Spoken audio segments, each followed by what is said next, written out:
The smell hit Rex first. Not the village smoke, not the paddy water soaking through their boots, not even the rot that hung over everything in the Ku-Chi district like a second atmosphere. Something else entirely. Something Rex's nose caught at 3:17 in the morning that made him stop mid-stride and go absolutely, unnervingly still. Specialist 4th Class Robert Carver felt the leash go taut and understood immediately that this was not a normal alert. He'd worked with Rex for 11 months. He knew every pull, every signal, every warning the animal had ever given him. This was none of them. This was Rex telling him that whatever lay ahead in that darkened village wasn't just dangerous, it was already awake.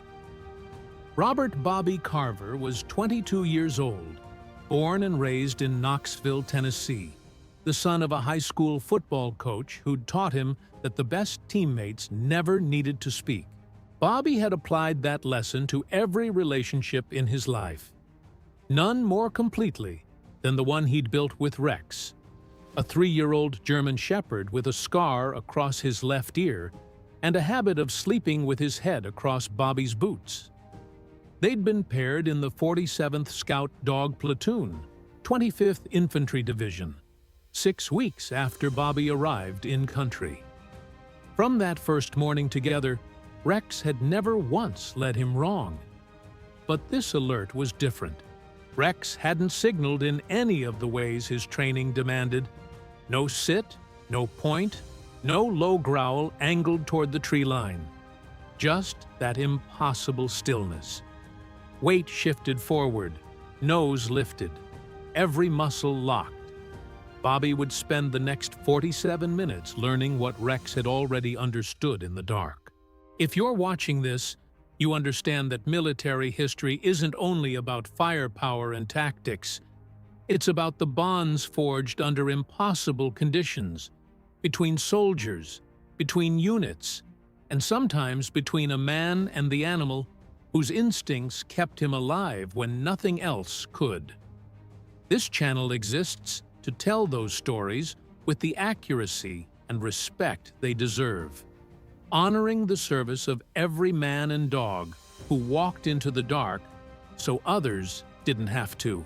Subscribe now and join those who refuse to let these experiences fade into footnotes.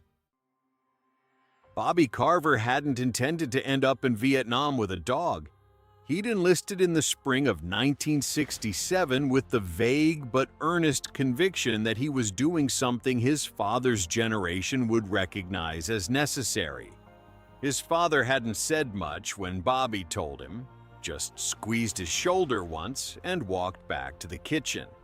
His mother had cried for 3 days, then packed him a tin of oatmeal cookies and made him promise 2 things: to call when he could and to come home.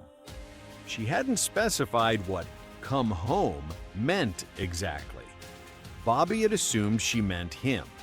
He'd been a quiet kid in Knoxville, better with animals than with people, the kind of teenager who could spend an entire Saturday afternoon in a garage with a broken lawnmower and never feel the need for conversation. His junior varsity wrestling coach, a man named Gerald Watts, who seemed to actually see people, once told Bobby he had the instincts of a natural defender: patient, reactive, never wasteful. Bobby had carried that assessment the way young men carry the words of adults who seem to recognize something they haven't yet found a name for themselves. When the Army matched him with Rex at the replacement depot outside Ku-Chi, it felt less like an assignment and more like recognition. Rex was experienced, already certified, already through the wars young dogs go through before they understand what they're doing. He had the calm that comes not from temperament but from learning, the calm of an animal that has mapped the precise difference between a threat and a distraction, and almost never confuses them. Bobby spent the first week sleeping on the floor of Rex's kennel. By the second week, Rex was sleeping across his ankles. By the end of the first month, the other handlers in the platoon had started calling them the unit. Not as a joke, but as a description. There was something in the way they moved together through the elephant grass. Bobby reading leash tension like a musician reads tempo, Rex adjusting his pace to Bobby's breathing without being told.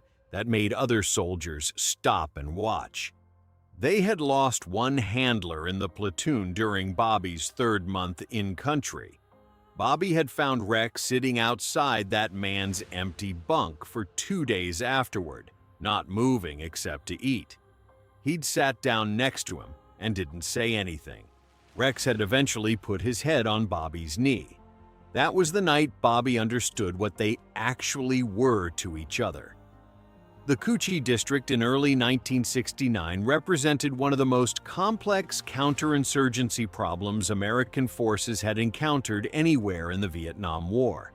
Beneath the surface of rice paddies, village markets, and the ordinary rhythms of rural life ran approximately 250 kilometers of interconnected tunnels. Sleeping quarters, field hospitals, command centers, weapons caches, and escape routes dug by hand over 2 decades of continuous conflict. The Viet Cong infrastructure in this region wasn't merely hidden. It was integrated into the landscape so completely that American operations had repeatedly swept through areas later confirmed to have been hosting significant enemy forces throughout. The 25th Infantry Division had been working this problem since 1966. By early 1969, the picture was marginally clearer, but no less dangerous. Intelligence assets, aerial reconnaissance, and the brutal lessons of previous engagements had identified the general outlines of the network. But the specific connective tissue, the approach tunnels, the trapdoor positions, the spider holes positioned to cover withdrawal routes, remained largely invisible to conventional surveillance. Scout dog units had been deployed specifically to address this gap. Dogs could detect the chemical signatures of human presence that no instrument replicated. The specific compounds produced by individuals living underground, cooking underground, moving through subterranean corridors to emerge briefly at night before disappearing again. The 47th Scout Dog Platoon operated in small teams, typically a single handler, and one dog attached to infantry squads during nighttime search operations. Their mission was simple to state and nearly impossible to execute. Find what wasn't supposed to be there, in conditions designed to make finding anything impossible. Bobby carried a photograph of his mother in his left breast pocket, folded once, edges worn soft from handling. He'd made her a promise before leaving Knoxville, not the general one about coming home, but a second one he'd offered almost without thinking on the morning he first wrote her about Rex, because at the time it had seemed so obviously achievable. He was going to bring Rex home with him. The Army would work it out somehow. He hadn't known yet how the Army felt about that. He didn't know what that promise was going to cost him. Scout dog handlers in Vietnam formed bonds that most veterans describe as unlike anything else in their service. Attachments forged in silence, in darkness, in mutual dependence that has no equivalent in civilian life. If you served as a handler or knew someone who did, or if your family carries one of these stories, the comment section below isn't just a place to type. It's where the record stays honest. The official histories of K-9 units in Vietnam are incomplete. They survive because people who lived them choose to add what the documents left out. 3 kilometers from where Bobby Carver held the taut leash and waited in the dark, a man named Ba Thi Long was completing his nightly inspection of the network. He was 41 years old, a former school teacher from a village 11 kilometers north, and he had been fighting in one form or another since 1951. First against the French, then against the Saigon government, now against the Americans. He was not a fanatic. He was not, by any measure visible to the men who served under him, motivated primarily by ideology. He was motivated by something more durable and more difficult to counter: the specific, detailed, patient intelligence of a man who had watched invaders come and go for 18 years and had learned with great precision exactly what each of them could not do. What the Americans could not do, Long had concluded, was see underground. He had spent 7 years building this network, not directing its construction, personally building it on his knees in tunnel sections barely wide enough for a man's shoulders, moving dirt by hand into woven baskets that were then scattered across paddy floors so that no aerial photograph would ever show fresh earth. His men were disciplined and experienced and intimately familiar with the concept of waiting. They had learned to cook without visible smoke during daylight hours. They had learned to move laterally through tunnel sections rather than vertically when they heard boots above. They had learned that the Americans' primary tactical strength was also a strategic limitation. Superior firepower meant the Americans were always searching for something to target, which meant they could sometimes be predicted. He was not wrong to believe in the network's security. 3 American sweeps in the previous 18 months had passed within 50 meters of primary entrances and found nothing. His medical officer maintained a functional clinic 9 meters below a paddy that had been searched twice. His communications section had maintained contact with regional command throughout operations that disrupted every other cell in the district. Long had built something that worked, and he was proud of it the way craftsmen are proud of durable things. He allowed himself, on the night of March 14th, the quiet satisfaction of a man whose preparations had proven equal to every challenge so far. He had not accounted for the dog. For Lieutenant James Pruitt, commanding the 8-man squad attached to Bobby and Rex that night, the low-risk intelligence assessment had created a specific and familiar danger: complacency. Pruitt was 26, from Columbus, Ohio, 8 months in country, experienced enough to know that in Ku-Chi the most lethal patrols were the ones intelligence had already decided were routine. He'd briefed his men carefully, standard interval spacing, full alertness regardless of threat rating, and had kept Bobby and Rex at the front of the element, not because procedure required it, but because he'd learned in the previous 8 months to trust Rex's judgment more than he trusted any report that came out of the intelligence section at Ku-Chi Base Camp. What was at stake that night wasn't obvious in the way larger engagements make stakes obvious. There was no strategic objective on the map, no hilltop to hold, no supply route to protect. The stakes were the kind that become clear only in retrospect. If the village was what intelligence said it was, 8 men walked back to the firebase before dawn. If it wasn't, and they walked in without adequate preparation, they would be fighting on ground that had been designed over years, specifically to destroy them at close quarters. The Viet Cong didn't need to hold positions. They needed to inflict casualties and withdraw. It was a different kind of arithmetic, and it permanently favored the side that understood the terrain. Bobby understood this without being able to name it. He understood it through Rex, through 11 months of learning to read an animal that had no politics, no chain of command, no capacity for the kind of wishful thinking that gets soldiers killed in quiet sectors.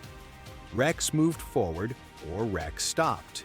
Rex was calm, or Rex was not. The calculus was entirely pure, and tonight Rex had given him something entirely new. Not an alert directed at a specific point, but a full-body cessation that seemed to indicate not one threat ahead, but a condition. Not a target, an environment. If the network beneath this village was what Rex's stillness was beginning to suggest, Those three adjacent squads were separated from a coordinated enemy position by nothing more than distance and darkness. Command didn't know. The adjacent squads didn't know. The intelligence assessment rated the entire sector as low risk. Rex knew otherwise. If you're still watching, you already understand something essential. That military history told honestly requires looking at both sides without flinching and without caricature. Ba Long was a competent, committed soldier who fought for something he believed in on ground he understood better than anyone. That complexity is what this channel exists to preserve. Subscribe now and tell YouTube this kind of storytelling deserves an audience. Hit that like button. It's how these stories reach the people who need to hear them. Rex moved first, not forward, sideways, a single deliberate step to the left that Bobby had never seen him make in a tactical situation. A movement so outside their established vocabulary that Bobby's hand tightened on the leash before his mind had fully registered what it meant. The leash went taut again, and Bobby felt it differently this time. Not the steady forward pressure of an animal tracking a scent, but something closer to resistance. Rex was not pulling toward a target. Rex was pulling away from a direction. Bobby went to one knee in the paddy water. The cold hit him immediately, not the passive chill of standing in water, but an active cold that moved upward through his boots and into his calves, reminding every nerve that it was present. His right hand found the stock of his M16 without his eyes moving from Rex. His left hand kept the leash short, 2 loops around his palm, close enough to feel every adjustment the dog made. The paddy water smelled of decomposition and iron, and something organic he'd never successfully named. The smell of land that had been worked and flooded and worked again for 1,000 years. Underneath it, faint and wrong and getting less faint, something else. He heard Pruitt's squad slow behind him, the interval spacing compressing slightly as the column processed the dog's behavior. No words. They'd trained for this. 2 clicks on the radio, Bobby's signal for contact possible. 1 click back from Pruitt, acknowledged, holding position. Then the sound started. It was almost nothing. A textural change in the silence rather than a sound with a source. The faint, barely there friction of wood against earth. The kind of noise a trap door makes when it's lifted from below by someone who has practiced lifting it silently for years and has gotten very good at it, but has not quite reached the threshold of perfect. Bobby would later describe it as the sound of a held breath being released, except underground. Directional and then not directional. Everywhere. The smell reached him half a second before his brain had assembled the sound into meaning. Not jungle rot, not paddy water. Cooking oil and unwashed fabric, and the specific human scent of bodies that had been living in enclosed spaces for weeks, damp and close, and very real, and coming from beneath his feet. Rex turned his head and looked directly at Bobby. It was the clearest communication the dog had ever offered him. Not a scent trail leading somewhere, but a location. Right here, right now, below. Bobby keyed the radio twice, on the other side of the village, though neither Bobby nor Pruitt had any way of knowing this yet. Ba Long heard the first click and understood immediately that something had changed. He had a system of signals for exactly this scenario, practiced until it was reflexive. He gave 3 hand signals in rapid sequence to the men around him. 2 went horizontal, 2 went to the eastern approach. 1 stayed with Ba Long and did not move. He did not panic. He had built this network to survive exactly this kind of moment. What he could not know was that the dog had not found one entrance. The dog had found the center. The first muzzle flash came from a spider hole 12 meters to Bobby's right. A a position so well camouflaged that the soldier who fired from it had been lying within arm's reach of the patrol's path for 11 minutes, waiting. The round went high. Rex dropped flat without being commanded, weight on Bobby's boots, head down, the way he'd been trained and the way he actually behaved, which were, in this case, exactly the same. Pruitt's squad returned fire in the direction of the muzzle flash. Disciplined, short bursts, no wasted ammunition. 8 men who understood that firing at a muzzle flash in darkness is largely symbolic but necessary, because it tells the shooter that you know approximately where he is. 2 more positions opened up along the village's eastern edge, coordinated and well-spaced, covering a field of fire that had clearly been mapped in advance. Long's men were not ambushing this patrol. They were channeling it, pushing Pruitt's squad toward a kill zone while the bulk of the force remained underground. Bobby kept his body flat and his hand on Rex's collar and made himself assess rather than react. The fire was coming from 3 points, all elevated slightly above paddy level, all positioned to drive movement westward. He keyed the radio once, the signal for multiple contacts, and waited for Pruitt's response. It came in 4 seconds, 2 clicks, then 1. Moved to the tree line on the northern edge. Bobby understood. He also understood, looking at Rex, that the northern edge of the village was exactly where Rex had been trying not to go. He moved anyway. Sometimes you move toward the thing you're afraid of because it's the only direction that keeps everyone alive. The decision bought them 37 seconds before the next contact. Those 37 seconds were enough for Pruitt to reposition 2 of his men and call for fire support, and enough for Bobby to understand, with the absolute clarity that comes only in moments of extreme danger, what Rex had been telling him from the beginning. The smell wasn't coming from 1 tunnel. It wasn't coming from 5 tunnels. It was coming from everywhere, from beneath the paddy, the tree line, the village structures, the paths between them. The network didn't run under the village. The village was the network. Bobby had spent 47 minutes learning what Rex had understood in the first 3 seconds. The mud on his boots wasn't mud.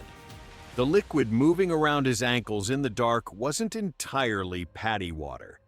The village that intelligence had rated as low risk was, in fact, the most heavily prepared defensive position within 4 kilometers, and 8 men were standing in the middle of it. But that was only the beginning. The fire support broke the initial contact at 0415. 2 gunships from the 116th Aviation Company had been on station within 9 minutes of Pruitt's call, a response time that still impressed Bobby when he thought about it years later. The mechanical fact of 2 Hueys materializing out of a black sky with their running lights off, fire walking across the eastern edge of the village in precisely controlled passes that said, clearly and without ambiguity, that the 8 men on the ground had people behind them. The immediate contacts went quiet. The channeled fire stopped. There was a silence that was not peaceful, but that was, for the moment, survivable. Pruitt pulled the squad into a perimeter at the northern tree line. Bobby found a tree root wide enough to sit against, put his back to it, and spent 60 seconds doing nothing except letting Rex crawl fully into his lap, which Rex did without being invited. The dog was shaking. Not fear, Bobby had learned to distinguish, but the specific post-alert tremor of an animal that has been at maximum sensitivity for an extended period and is now being asked to come down from it. Bobby ran his hand along Rex's spine, slow and deliberate, the same motion he used in the kennel. Rex's breathing steadied. Bobby's followed. Around them, Pruitt's men checked themselves for wounds, redistributed ammunition, and did the specific quiet things soldiers do after contact: inventory, assessment, the unspoken confirmation that everyone present is still present. 2 men had minor lacerations from debris. No one had been hit directly. They had walked into a prepared position in the dark and walked back out of it, which was a better outcome than the position had been designed to produce. Someone made a half-audible remark about luck. Someone else said it wasn't luck. No one argued either way. Bobby reached into his breast pocket without thinking and touched the photograph there, folded once, edges soft. He did not take it out. He just confirmed it was where it was supposed to be. Then Pruitt crouched beside him and outlined what intelligence had just transmitted. The network was larger than any previous assessment had suggested, significantly larger. The gunship passes had confirmed at least 7 separate exit positions along the village perimeter, which meant an estimated force underground that was not a cell or a platoon, but something closer to a company strength element in prepared positions, with civilians still present in the above-ground structures of the village, some of whom had almost certainly been providing support, shelter, and early warning, but some of whom were simply people who lived there and had no more choice about what was beneath their village than the 8 Americans now positioned at its edge. Command's options were straightforward. Request a larger ground assault, clearing the village structure by structure with full infantry support. Request a heavy airstrike that would destroy the tunnel network and most of the surface structures simultaneously. Or hold the perimeter and wait for dawn, when the tactical situation would become clearer. But when Bothy Long's force, now aware of how much the Americans knew, would either withdraw deeper into the network or initiate contact on their own terms. Every option had a cost. The ground assault meant feeding soldiers into tunnel fighting, the most equalizing form of combat in existence, where size and firepower meant almost nothing, and individual skill in darkness meant everything. The airstrike addressed the military problem with certainty and addressed the civilian problem with a permanence that couldn't be walked back. Holding the perimeter meant giving an organized, prepared, experienced force the initiative for the next several hours. What would you do? Not in a briefing room, not with maps and time and people to consult. Right now, 8 men, 2 helicopters that can't stay on station indefinitely, a network that extends further than anyone understood this morning, civilians in the structures above it, a company of soldiers below it who know you're here. 30 seconds. What do you do? Pruitt made the call that split the difference and satisfied no one, and was probably the right call. Hold the perimeter, mark all confirmed exit positions, request infantry reinforcement, and do not initiate further contact until first light. It was the option that preserved the most options. It was also the option that meant sitting in the dark, at the edge of a prepared position, for approximately 90 more minutes. Bobby accepted this. He had no choice but to accept it. He accepted it with Rex's weight across his legs and the photograph in his pocket and the specific grinding knowledge that holding this perimeter meant holding it, which meant not moving, which meant that whatever was happening in the other 3 sectors tonight, wherever those 3 adjacent squads had gone in the dark, nobody was going to them. One of those squads was 2 kilometers southwest. One of those squads had not checked in for 40 minutes. The promise he'd made his mother about coming home, he was going to keep that one. He was almost certain. The second promise, the specific one, the one about Rex, that was the promise currently sitting across his legs, breathing steadily, ears still tracking every sound in the dark. The Army's policy on military working dogs was not a secret. Bobby had known it since his 2nd week in the platoon. He had simply chosen not to fully believe it, because there was a difference between knowing something and accepting its implications, and he had not yet reached the moment that would force him to close that distance. That moment was still coming. Tonight was not it. But it was getting closer. The choice was made. The consequences were just beginning. The reinforcements arrived at 0540, 2 platoons from Bravo Company moving in from the northeast, which was the direction Ba Tilong had not covered with prepared positions, because intelligence about American patrol routes had told him correctly that Americans almost never moved northeast from the main fire base toward this sector. It was a gap in an otherwise comprehensive plan, and like most decisive tactical gaps, it was not the result of failure, but of reasonable calculation that simply turned out to be wrong. The Bravo Company platoons were led by Captain David Hollister, 30 years old, from Portland, Oregon, who had been in country for 11 months and had fought in the Kuchai tunnels twice before, and understood, with the kind of understanding that lives in the body rather than the mind, exactly what the terrain demanded. He did not try to drive underground. He sealed the perimeter. 4 squads moved to designated positions around the village's outer boundary, while 2 scout teams worked inward, methodically marking every exit position they could identify.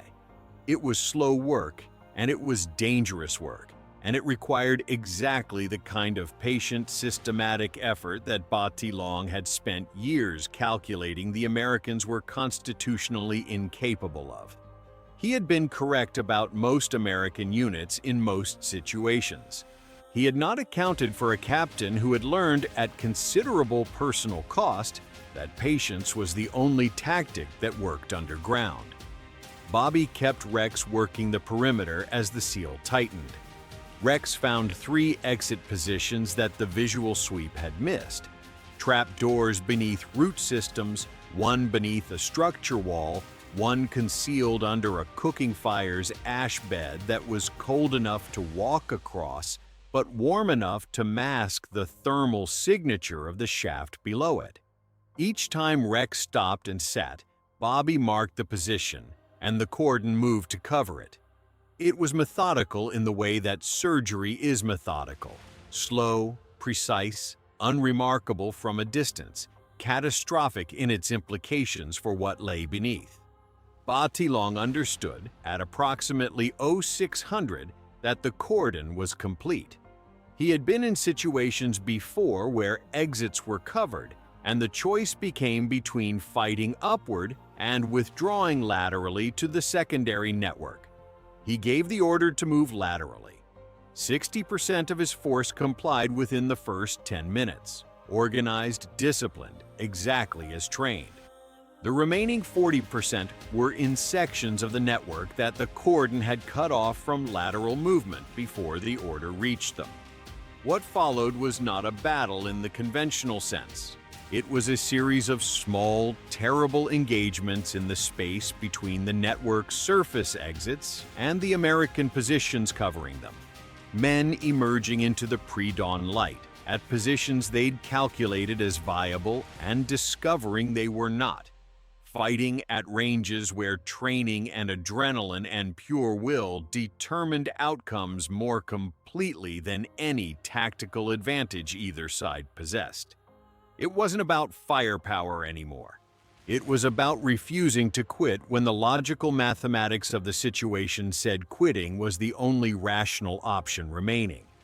Pruitt's squad held their section of the perimeter against 2 separate emergence attempts, the second of which came from a position Rex had identified and that 2 soldiers were covering, an exchange of fire at 8 meters that lasted 40 seconds and ended with both men from Pruitt's squad on their feet. The Viet Cong soldier who'd emerged from that position had fought until he couldn't. He'd done it with the specific, recognizable courage of a man who understood his situation clearly and had decided that understanding it clearly didn't change what he was going to do. Bobby watched that exchange from 12 meters away and felt something that wasn't satisfaction and wasn't horror and wasn't anything he'd been given language for. He held Rex close and felt the dog's heartbeat, steady, present, and waited. The active engagements ended at 07:20.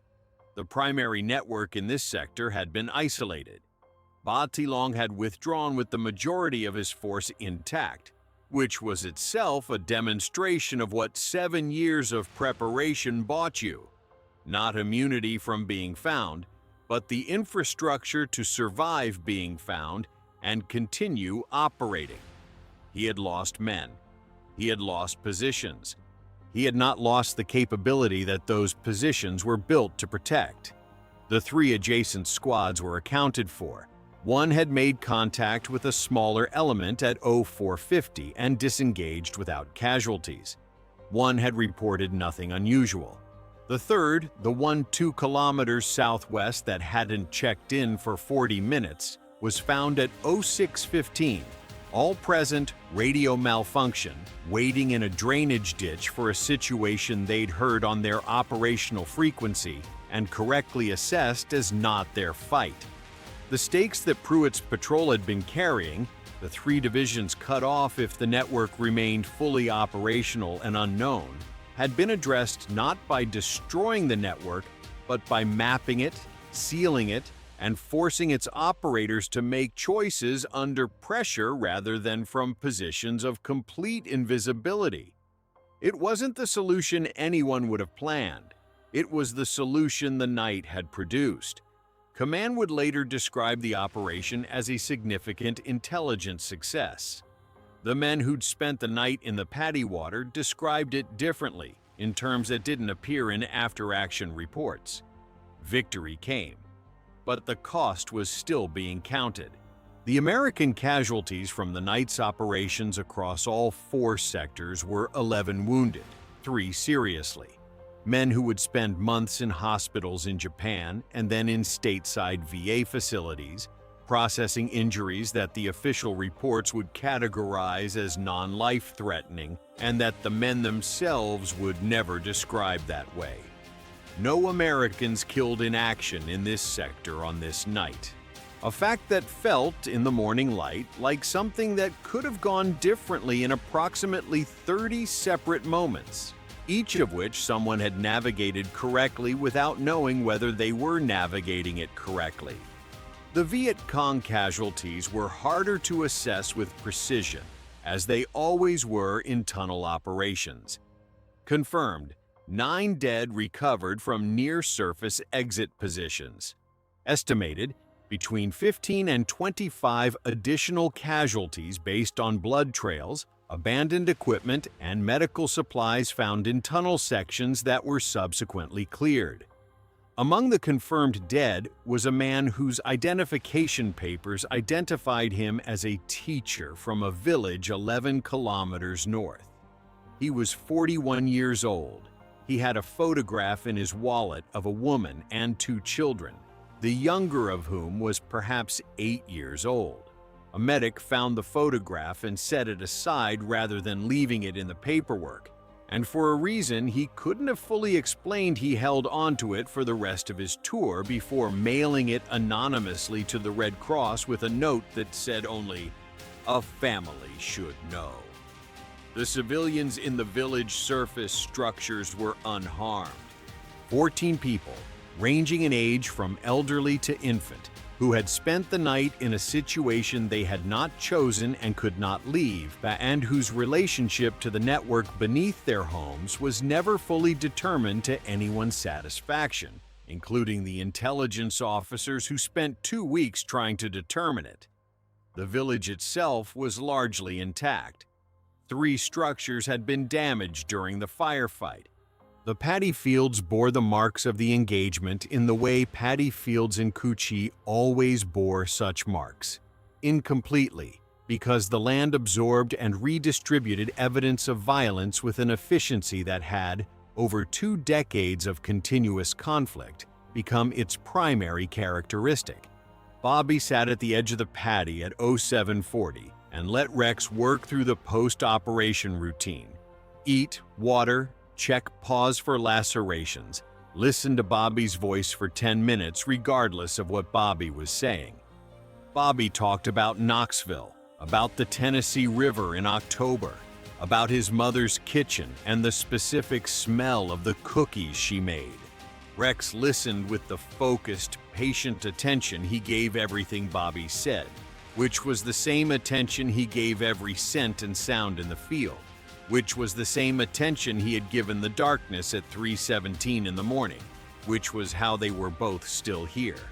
The leather collar around Rex's neck had Bobby's dog tags threaded through the D-ring, a ritual he'd started in his second month, half superstition and half the specific pragmatism of a man who understood that in certain scenarios, the dog might survive the handler and wanted someone to be able to identify the handler.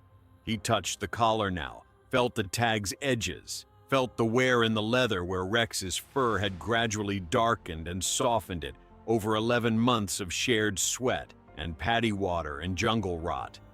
The collar smelled like Rex, which meant it smelled like survival. Pruitt walked over and sat down without preamble. He said, "You know what that dog just did, right?" Bobby said he had a general idea. Pruitt said he was putting Bobby and Rex in for a commendation, that without the alert, the patrol would have moved directly into the central position, and the outcome would have been fundamentally different. Bobby said he understood. He did not say what he was actually thinking, which was that Rex had not done anything extraordinary. Rex had simply done exactly what Rex always did, which was pay attention when everything around him was optimized to prevent paying attention. That was the whole job. That was the whole point. What Bobby could not have said, not that morning, not for years afterward, was what had already begun to change inside him. Not in any way that was visible or speakable, but the specific confidence he'd carried into every patrol since being paired with Rex. The confidence that derived not from his own training but from Rex's precision, from the knowledge that the animal beside him was processing information that Bobby couldn't access and would communicate it reliably. That confidence had come into contact with something it couldn't metabolize. Rex had been right about everything. They had survived. The math should have produced relief. What it produced instead was the particular awareness that comes from understanding in detail exactly how close the margin had been. And beneath that, the beginning of a thought Bobby would not finish until months later. That he had been given something, a partner, a system, a form of trust, that the Army had never intended to be permanent. The second promise he'd made his mother was going to break. He knew it now. He just hadn't decided yet what to do with knowing it. Days turned to weeks. Weeks turned to years, and the weight never got lighter. Bobby Carver came home to Knoxville in October of 1969 without Rex. The Army's policy on military working dogs, that they were classified as equipment, that they remained with their units, that there was no mechanism for repatriation to handlers, had been clearly explained to him by his commanding officer 6 weeks before his Deros date. He had spent those 6 weeks filing paperwork that he knew would go nowhere, calling numbers that went unanswered, writing letters to congressmen that received form responses. Rex was reassigned to another handler in the 47th. Bobby got a photograph taken by a corporal in the platoon. Rex sitting at attention, looking at the camera with the focused patience he gave everything. Bobby kept it in his left breast pocket for the flight home. He kept it in his wallet for 11 years after that. The PTSD that followed was not dramatic in the way movies represent it. It was mostly quiet, an inability to sleep through noise, a reflexive alertness in crowded spaces, a specific discomfort in situations where he couldn't assess what was happening on all sides of him. He worked for his father's department for 3 years, then moved to a job in parks maintenance that let him work outdoors and mostly alone. He got married in 1974. He had 2 daughters. He got a dog, a German Shepherd mix from the county shelter, that he named, without much deliberation, Rex. His wife understood without being told. He found a veterans support group in 1983 and discovered that the specific loss of a working dog was not a wound the VA had a category for, which meant that many of the handlers he met had been carrying something for which there was no official acknowledgement and no authorized grief. They built one themselves in church basements and VFW halls, and eventually in a formal organization that successfully advocated for the first national monument to military working dogs in American history, dedicated in 2013. Bobby Carver served his country with skill, dedication, and a quality of attention that saved the lives of 8 men in a paddy field in Cu Chi in March of 1969. So did Rex. They did what they were asked to do, completely and at cost. The policy that separated them was not their failure. It was a failure of the institution that trained them to trust each other absolutely, and then declined to honor what that trust had built. The soldiers did their part. The question of whether the institution did its part, not in the firefight, but in the accounting afterward, is a question worth asking. Ba Thilong survived the war. He returned to teaching in 1976, in a province whose name had changed and whose landscape had changed and whose people were attempting, with the specific resilience that characterizes populations that have outlasted invaders for centuries, to rebuild the ordinary rhythms of life.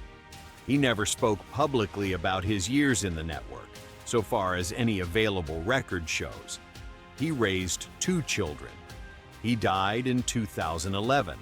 He was a man who fought with dedication and skill for something he believed in, against forces he understood were more powerful and who understood that power was not the same thing as rightness. War creates heroes on all sides. It creates tragedies on all sides. The courage of one does not diminish the courage of the other. Both can be true. Both deserve to be remembered. Bobby kept the leather collar. He had found it in the 47th's kennel on his last day in country, in Rex's empty bunk, left there by the new handler, who had gotten a different collar from supply and had left the old one without knowing what it meant. Bobby took it without asking permission. It smelled like Rex and like 11 months of shared survival, and it smelled like a promise he hadn't been able to keep, and it smelled like something he was going to carry anyway. It still smelled like all of those things 40 years later, when he brought it to a ceremony in Washington and stood with 300 other handlers who had carried similar weights in similar silence for similar decades, and understood for the first time in an official context that their sacrifice was real, and that the fault, when there was fault, had never been theirs. If you served or knew someone who served, their courage was real and their sacrifice was real. Subscribe and join those who refuse to forget. Share this story if you believe these experiences deserve to be heard. And remember, honor the warriors, question the wars.